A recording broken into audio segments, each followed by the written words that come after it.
Welcome to the last of the apostles. The first shall be last, to St. Peter.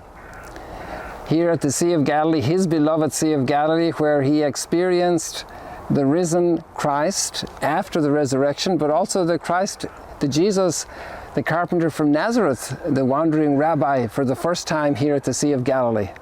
What an experience Peter accumulated with Jesus, how he got to know him and love him and follow him to the very end, to all consequences.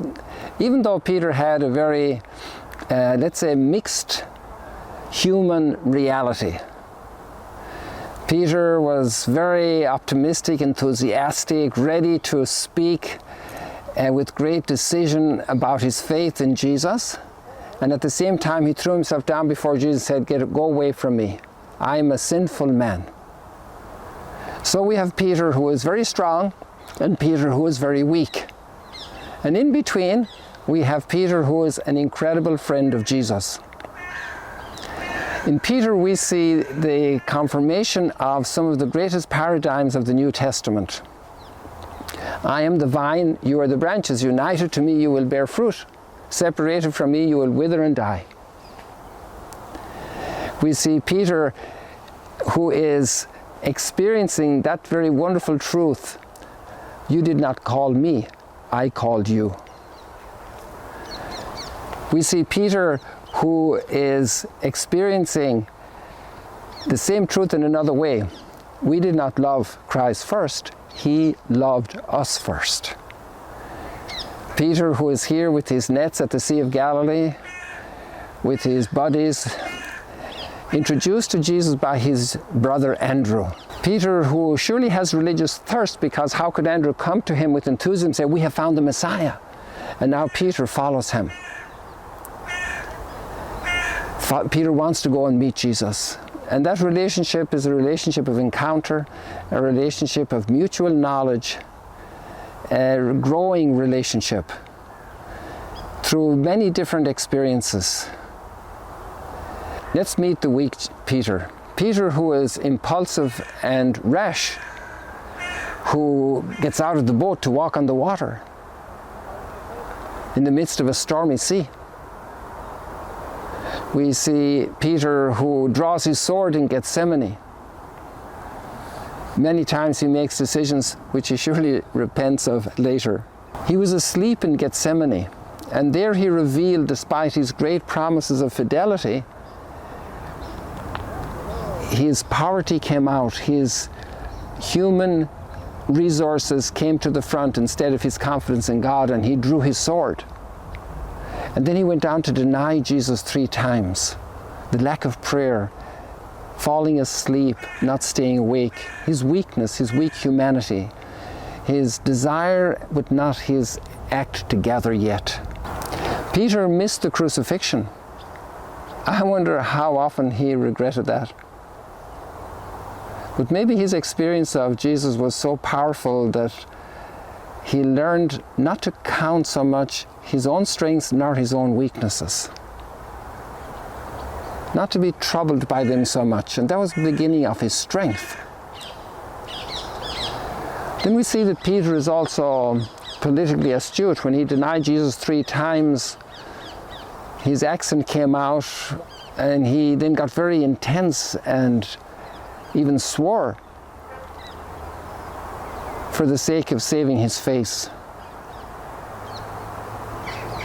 A very weak Peter, who is in Antioch, in a very wonderful responsibility, leading the church in Antioch, and yet siding with the circumcised when political pressure comes, and not continuing to live the fullness of the gift of the gospel.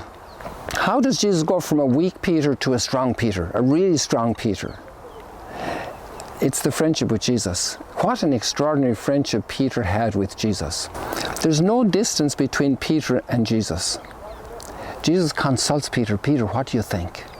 Should the son pay the tax?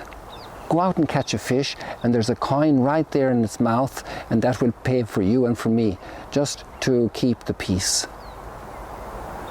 It's too soon for Jesus to reveal his full identity. And so Peter understands that, and they do this step.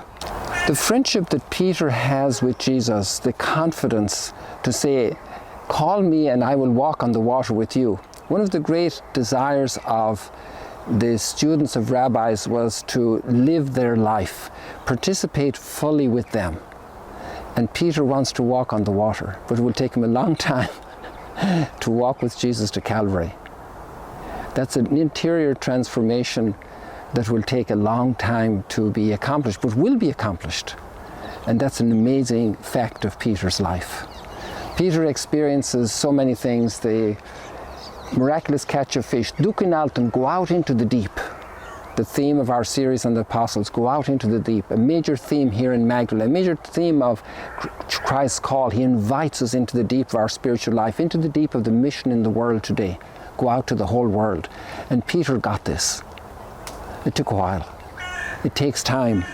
The impulsive Peter, who loves Jesus, shows up again after the resurrection. As soon as they have the miraculous catch of fish that morning, as Jesus prepares some fish on the coals that he has lit a little fire, Peter jumps into the water to rush to be with Jesus. What an extraordinary draw, magnetic pull, a total love that Jesus has for Peter. And then at the fire, Jesus says, do you love me?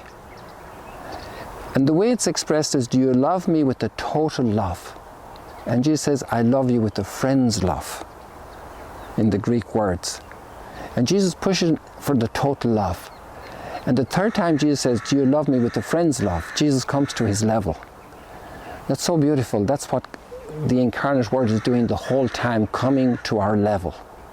And this wins Peter's heart more and more to the consummation of his life in martyrdom. On the path, his leadership swells and expresses itself after the ascension, renewing the 12, and leading the confession of faith after Pentecost, proclaiming the mystery of Christ at the temple, going on to Antioch and eventually to Rome for his martyrdom. Come back for part 2.